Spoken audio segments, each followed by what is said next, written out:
Y Jesús le declaró la guerra al temor, al punto tal que él mencionó 125 oraciones en modo imperativo, de las cuales 80 tienen que ver con no temas, no tengas temor, no te inquietes. Y en toda la Biblia, desde Génesis hasta Apocalipsis, la palabra no temas figura, adivinen, 365 veces. Podría figurar 364 veces si estaría bien, o ¿qué tal 366? Pero solamente aparece no temas, y es la única frase que se repite 365 veces. Eso tiene que tener una explicación, y la primera que se me ocurre es la que se te está ocurriendo a ti también. Hay un no temas para cada día del año, desde el 1 de enero hasta el 31 de diciembre. No temas.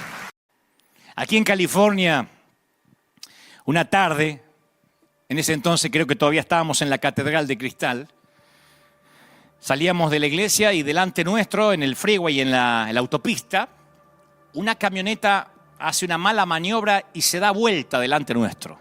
Aparentemente se le había caído el café hirviendo encima. Quizás eso desató la catástrofe. Yo iba justo detrás. Tuve tiempo justo de no estrellarme. Y en este país no puedes tocar a nadie, aunque necesite ayuda. Es ilegal, no puedes tocarlo. Pero de donde yo vengo, se ayuda a la gente.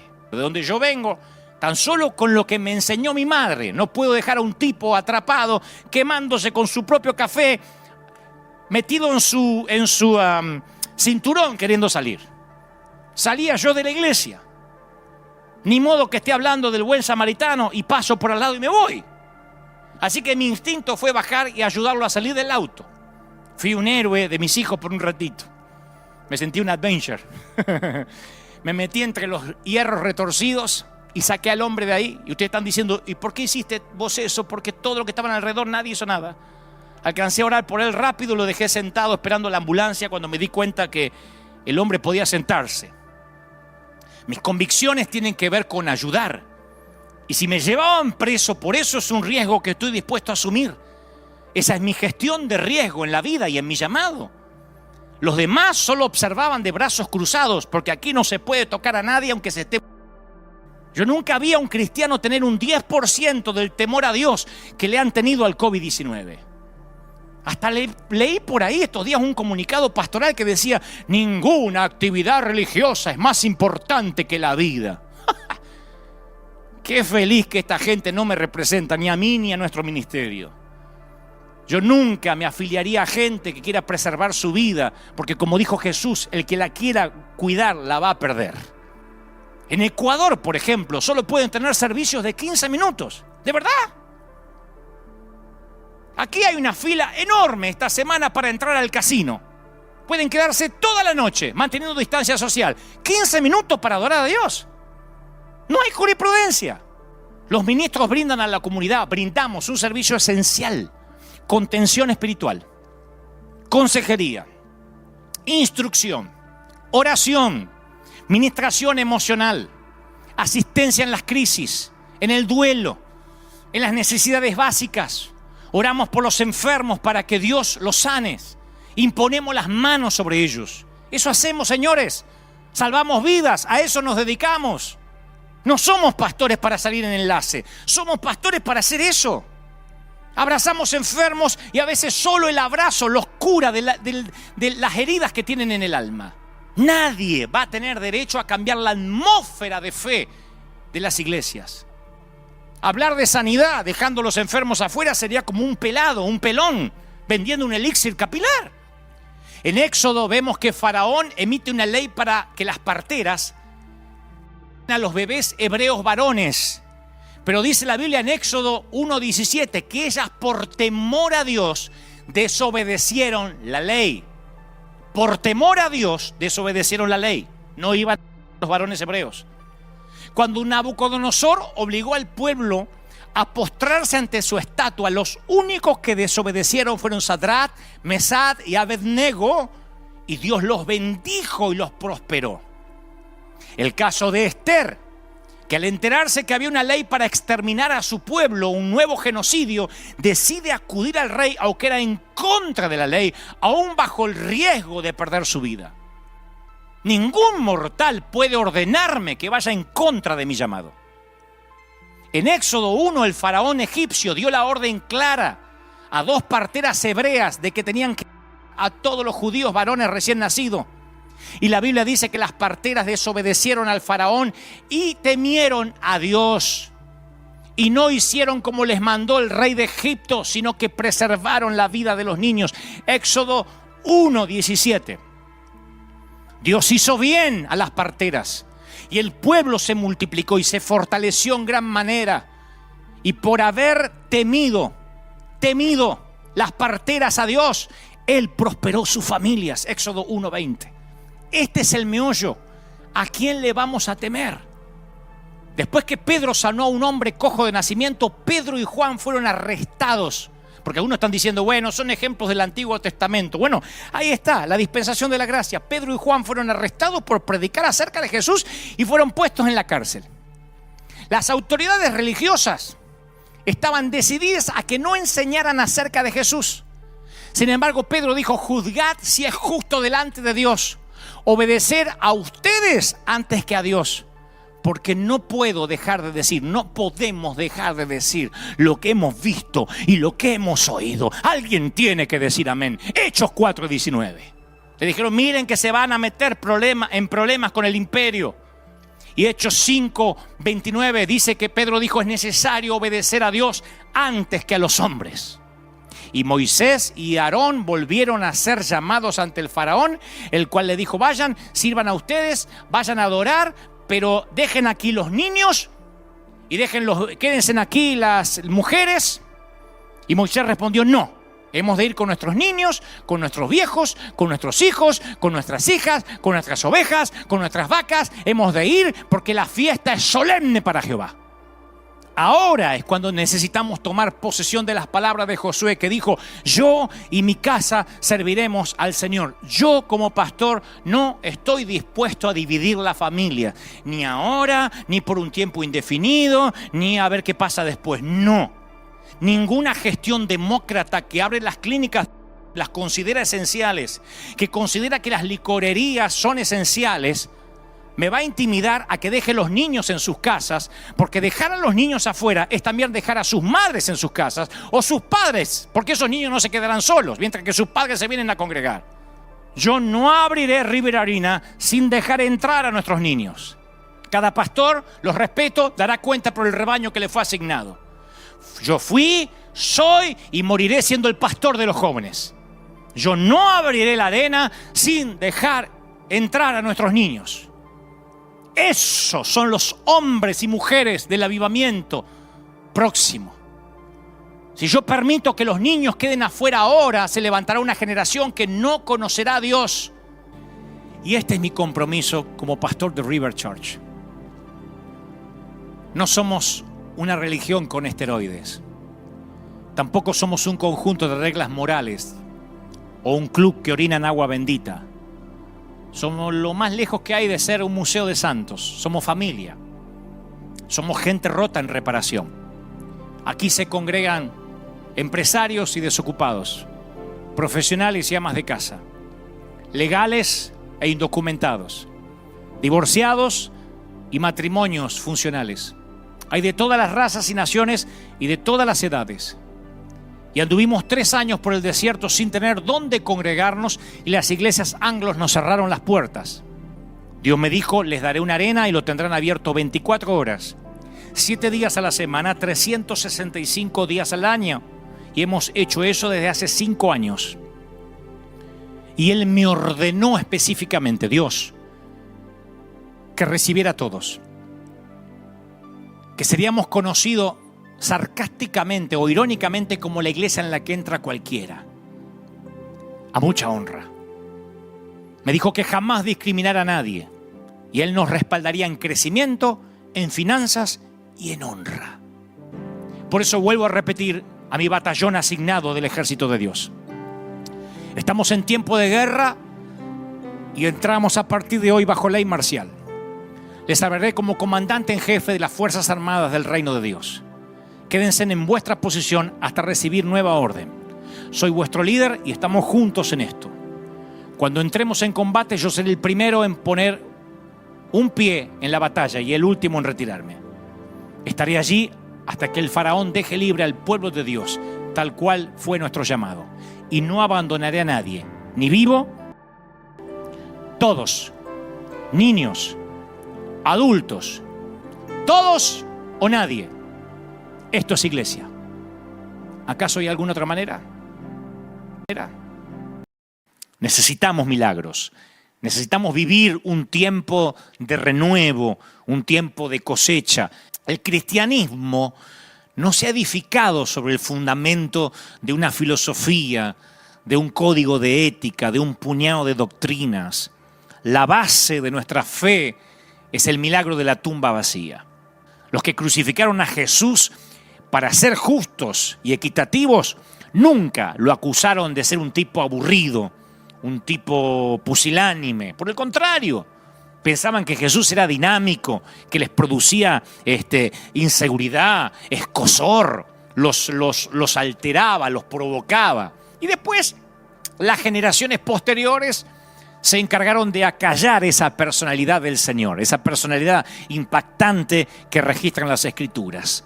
Y lo rodearon de una atmósfera de tedio, de aburrimiento, en una atmósfera sacra, que nada se parece a nuestro Jesús. Le cortaron las garras al león de Judá, ¿no? Lo certificaron como suave, como alguien humilde, casi, insisto, rozando lo pusilánime.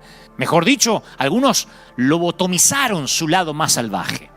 Y le hemos dado a las personas un Jesús que aburre y no un Jesús que transforma y hace milagros. De tanto en tanto aunque tengo muchos años de peregrinar cristiano, yo vuelvo a las Escrituras y las leo con ojos nuevos. Le digo, Señor, Espíritu Santo, muéstrame a ese Jesús que a lo mejor me perdí detalles, que lo sagrado se me volvió común. A veces vuelvo a leer los evangelios para ver si me perdí alguna faceta de su carácter, de su temperamento, porque a veces uno supone que conoce a Jesús. Y cuando leo las Escrituras, insisto, con ojos nuevos, leo los evangelios, me doy cuenta que el león de Judá todavía sigue rugiendo, que no se ha callado, que hasta Apocalipsis sigue rugiendo y después que terminan las Escrituras sigue siendo ese Cristo que predicamos, revolucionario, vivo. No me doy cuenta cuando me escriben, cuando me dicen esto no haría Jesús, Jesús no se metería en lío, Jesús sería prudente, cuando en realidad tienen una imagen que les vendió Hollywood, o lo que es peor, una imagen que les vendió su propio líder. Y esa valentía, esa temeridad, esa intrepidez de Jesús, la veo a través de todas las Escrituras o de todos los evangelios. Y la mayor ilustración, yo decía esta semana, cuando lo volví a leer con ojos nuevos, digo, la mayor ilustración, la máxima ilustración de Jesús, que lo pinta de cuerpo entero, es la derrota sobrenatural hacia los demonios, o con los demonios llamados Legión. ¿Se acuerdan del hombre que estaba poseído por demonios? Que se llamaba Legión. Legión eran las divisiones militares de los romanos. Legión eran unos 6.000 soldados del imperio. Tenía la fuerza de 6.000 demonios. Yo he visto endemoniados y he visto la fuerza sobrenatural que suelen tener. No me consta que alguna vez yo haya estado ante un endemoniado que tenía una legión dentro, pero imagino lo que habrá sido esto. Legión vivía entre las tumbas, había perdido completamente sus facultades mentales, y Legión lo ve al Señor desde la distancia y comienza a correr hacia Él. Y ahí es donde quiero que pulses el botón de pausa, porque la Biblia no dice cuál fue la reacción de los discípulos, pero yo apuesto que estaban listos para salir corriendo. Y Jesús no se inmutó, se quedó ahí, absolutamente valiente, temerario, sin miedo ante el mal. Y es exactamente allí donde se encuentran los milagros, del otro lado del miedo. Y voy a las Escrituras y veo que en una lucha de 6.000 demonios contra uno, eso no impidió que Jesús retara a Satanás. Y en términos pugilísticos fue un nocaut técnico. Jesús derrotó a esa legión de demonios enviándolo a un hato de cerdos que se ahogaron en el mar de Galilea. No importa cuáles son tus circunstancias, Si temes a Dios, lo diré otra vez, no tienes nada más que temer, ni a nada ni a nadie. Cuando uno tiene la revelación del amor de Dios, cuando uno conoce, tuvo un encuentro con Él, se fuman los miedos, de verdad te digo. Se fuma el miedo al fracaso, el miedo a lo que opinen los demás. Yo no podría haber llegado hasta donde Dios me trajo en su providencia divina con miedo a lo que opinen los demás. A mí no me importa lo que digan los demás. Y los que me siguen hace años saben que de verdad no me importa. Ni los aplausos, ni las críticas. De nadie, ni de los colegas, ni de la gente. Solo me interesa lo que Dios opine de mí. Perdí el miedo al qué dirán. No me importa. De verdad, no me importa el qué dirán. Hace años. Si sigues creciendo en el amor de Dios, lo único que te queda es el temor a Dios. La voluntad de Dios y servir al Señor y estar alistado en su ministerio no es una póliza de seguros. Nos vamos a enfrentar con legiones. Nos vamos a enfrentar con dificultades. Ahora, yo soy consciente que hay mucha gente desilusionada mirándome ahora que ha perdido la fe, la esperanza de recibir un milagro. Que ya no tiene esperanzas de volver a creer. Yo sé que del otro lado hay gente que se llevaron fiascos yendo a cruzadas o un líder les falló. Pero es un error que permitamos que una desilusión o que varias nos hagan tirar la toalla y que ya no esperemos milagros del Señor. Durante esta semana, mientras me daba este mensaje, que hay mucha gente del otro lado dolida por situaciones adversas, por situaciones límite, que te han hecho no creer en nada. De hecho, en las redes se escriben, no creo en nada, mi pastor me abandonó, ¿dónde está la iglesia de Cristo ahora? Perdí mi trabajo, me estoy divorciando. Aún en nuestra familia cristiana hay gente que tiene desazón, que está triste. Y yo quiero mostrártelo en esta imagen. En 1911, un psicólogo suizo estaba tratando a una paciente que no tenía memoria a corto plazo. Es una suerte de Alzheimer progresivo, pero es gente que tiene esta patología, que se va olvidando lo más inmediato. Recuerda cosas a lo mejor muy nítidas de la niñez, pero se va olvidando lo inmediato. Y este doctor, este galeno, al inicio de cada encuentro, se saludaba con la dama con un apretón de manos. Entonces un día el director dijo, voy a hacer una prueba. El director del instituto, ¿no? El médico dijo, voy a hacer una prueba. Cuando la paciente extendió la mano para saludarlo, él se escondió un alfiler en la suya y la pinchó. Entonces la mujer enseguida retiró la mano con dolor. Y minutos después ella ya no recordaba más el pinchazo. Pero a partir de ahí ya no lo saludaba más con un apretón de mano. Eso se llama el residuo del dolor, el efecto residual. El efecto residual del dolor le impedía extender la mano para saludarlo. Y eso es lo que a veces tenemos. Y yo sé que hay personas que tienen un residuo del dolor. Piensan en la desilusión como un pinchazo y duele. Has creído, has orado, has confesado, repetiste el decreto de un pastor o una declaración de fe, dijiste me empodero y hoy estás diciendo ¿qué me pasó? Y cuando la desilusión duele, son muchos los que dejan de extender la mano hacia Dios. La retiran. Hay gente que retira la mano cuando uno le dice Dios quiere hacer milagros. Es que algunos se vacunaron contra el evangelio porque se desilusionaron. Y hoy, aunque sea torpemente, este servidor con la ayuda del Señor quiere intentar que vuelvas a estirar la mano hacia el Señor, que vuelvas a confiar. Yo sentí que el Señor me dijo, quiero que la gente vuelva a confiar en mí, quiero que mis hijos confíen en mí, Pensé mucho acerca de cuando Jesús se fue a casa. Si para los discípulos el día más emocionante de su vida fue el domingo de resurrección, indudablemente para Jesús fue el de la ascensión. El Creador que había renunciado a tanto regresaba a casa, ¿no? Como el soldado que vuelve después de una larga guerra, por fin en casa. Y la oración de Jesús en la última cena con sus discípulos revela algo de cómo él quería o ansiaba volver a casa. Él hace una oración a su padre y dice, yo te he glorificado en la tierra, he acabado la obra que me diste que hiciese. Y después agrega, ahora pues, Padre, glorifícame tú para contigo con aquella gloria que tuve contigo antes de que el mundo fuese. O sea que en una noche terrenal, Jesús estaba haciendo preparativos para volver a casa, para asumir de nuevo la gloria que había dejado. Y cuando Jesús finalmente ascendió, los discípulos estaban ahí en el lugar, permanecían como niños que habían perdido a su papá. Y Hechos 1:10 dice que estaban ellos con los ojos puestos en el cielo, entre tanto que él se iba. Y ahí ocurre un incidente celestial o divino, porque dice las Escrituras que se pusieron junto a ellos dos varones con vestiduras blancas, que presumimos que son ángeles. Y cuando yo recordaba este episodio bíblico, debo confesar que muchas veces también me he sentido como uno de esos discípulos, ¿no? Mirando fijamente un cielo azul vacío. Y me pregunto, ¿por qué Jesús tuvo que irse? ¿Por qué tan poquito tiempo? ¿Cómo 3 años de ministerio nada más?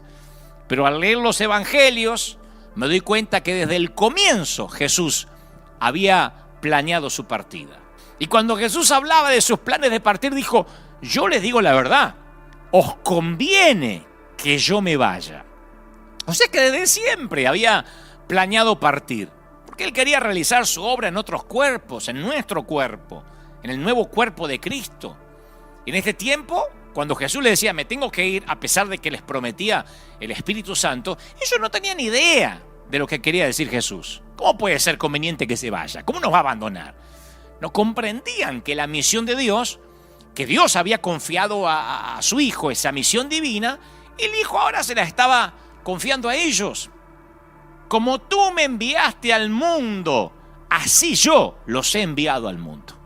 Y cuando yo escucho estas palabras del Señor y veo que Él se va, yo encuentro más fácil aceptar el hecho de que Dios se encarnó en Jesús de Nazaret que creer que lo hizo en mí o en las personas que asisten a la iglesia. Pero esto es lo que nos pide que creamos. Y es así como se nos pide que vivamos. Jesús desempeñó su papel y después se fue. Y ahora es nuestra responsabilidad. Él dijo, como abajo, así es arriba. El que a vosotros os escucha, a mí me escucha, le dijo Jesús a sus seguidores. El que a vosotros rechaza, a mí me rechaza. Y eso es maravilloso. Nosotros lo tenemos como algo común, pero yo siempre digo que lo sagrado no se nos vuelva común. El creyente ora, el cielo responde. Un pecador se arrepiente, los ángeles hacen fiesta. Una misión tiene éxito y Satanás cae como un rayo. Un creyente se rebela y el Espíritu Santo se entristece. O sea que lo que los humanos hacemos aquí afecta decisivamente el cosmos. Y nosotros creemos en esto, lo predicamos, pero lo olvidamos. Nos olvidamos que nuestras acciones le importan a Dios. Yo leía una y otra vez esta semana las Escrituras, especialmente todo lo que concernía con su ida a casa, con volver a encontrarse con el Padre, y veía que al ascender Jesús se arriesgaba a caer en el olvido. Y hace poco, al leer San Mateo, recién caí en la cuenta, y eso que tengo años de tratar de predicar o de inspirar a quienes me escuchan, pero recién caí en la cuenta que el mismo Juan, el mismo Mateo, el mismo Lucas, cada uno de los evangelistas se preocupó en dejar claro que Jesús vivía diciendo una y otra vez que era posible que cayera en el olvido. Y en realidad los relatos de Jesús anticipan la pregunta que todavía muchos se hacen actualmente: ¿dónde está Dios? Y cuando uno sigue leyendo los evangelios, uno llega a una parábola más: las ovejas y los cabritos, que probablemente es la última enseñanza de Jesús. Dice el Señor, cuando el Hijo del Hombre venga en su gloria y todos los santos ángeles con él, entonces se va a sentar en su trono de gloria y serán reunidas delante de él todas las naciones, y apartará los unos de los otros, y pondrá a las ovejas a su derecha y a los cabritos a su izquierda. Y entonces, dice las Escrituras, el rey, o dice el propio Señor, el rey dirá a los de la derecha: venid, benditos de mi Padre, vengan, hereden el reino que yo les preparé desde la fundación del mundo, porque yo tuve hambre y me dieron de comer. Tuve sed y me dieron de tomar, de beber. Fui forastero, me recogieron. Estuve desnudo, me cubrieron. Estuve enfermo, me visitaron. Estuve en la cárcel y no me dejaron solo. Entonces los justos van a responder diciendo, pero ¿cuándo te vimos hambriento, te sustentamos, te vimos sediento? ¿Cuándo te dimos de beber?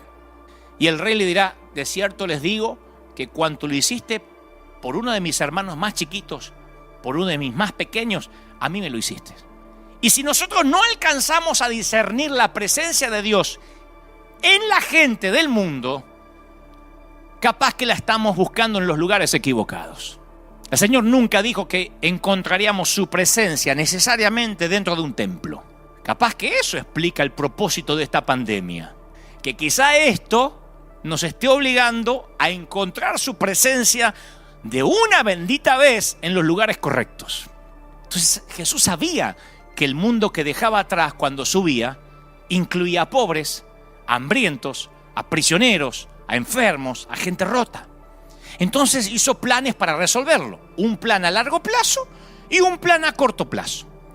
El plan a largo plazo implica su retorno en poder y gran gloria para enderezar el mundo. Pero después le dice, no se queden mirando. No es que voy a venir la semana que viene. El plan a corto plazo significa poner la misión en nuestras manos. O sea, que Él ascendió para que nosotros ocupáramos su lugar. Entonces la gente suele preguntar, ¿dónde está Dios cuando la gente sufre? Y la respuesta es con otra pregunta, ¿dónde está la iglesia cuando la gente sufre? Cuando Jesús se fue, dejó las llaves del reino en nuestras torpes manos. Pero nosotros, en lugar de hacer algo con la llave del reino, nos pasamos mirando al cielo. Y hacemos congreso de empoderamiento y congreso de power, de no sé qué. Y me incluyo, Hacemos congreso de pesca, congreso de cómo pescar mejor, congreso de cómo recontrapescar. Y nunca salimos a pescar. ¿Por qué me parezco tan poco a Él? ¿Por qué te pareces tan poco a Él? Ahora que me incluí yo, te incluyo a ti. Y yo respondo con una pregunta diferente. ¿Cómo puede un hombre pecador como yo ser aceptado como hijo de Dios? Pero un milagro hace posible al otro. Tenemos este tesoro en vasos de barro para que la excelencia del poder de Dios, para que la gloria sea de Él y no de nosotros.